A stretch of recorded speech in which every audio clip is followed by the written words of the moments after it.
আসসালামু আলাইকুম আরহামতুল্লাহ।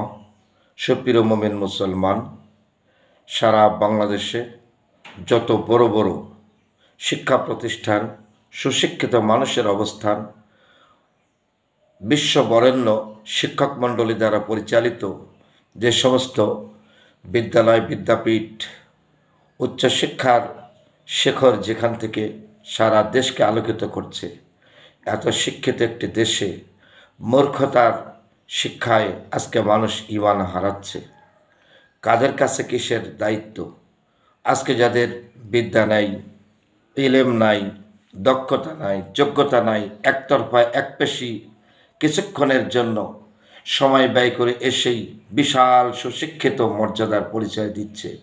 আর এদের মুখ দিয়ে, এদের চালচলন আচরণ দিয়ে, এদের উগ্রতা দিয়ে, এদের বাড়াবাড়ি দিয়ে আজকে জাতি বিভ্রান্ত। তাই সকল সুশিক্ষিত উচ্চশিক্ষিত ব্যক্তিদের কাছে একটাই দাবি, এই অশিক্ষিত থেকে সমাজ জাতিকে রক্ষা করতে হলে আপনাদের দায়িত্বটুকুন পূর্ণ পালন করলেই মূর্খরা মূর্খের জায়গায় চলে যাবে।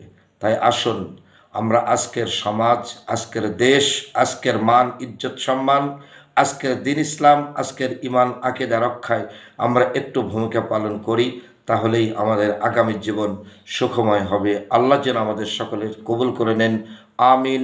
আমা তাওফিক ইল্লা বিল্লাহ। ভিডিওটি সকলকে সাবস্ক্রাইব করে দিলে সকলের কাছে পৌঁছে যাবে আপনার মাধ্যমে, ইনশাআল্লাহ।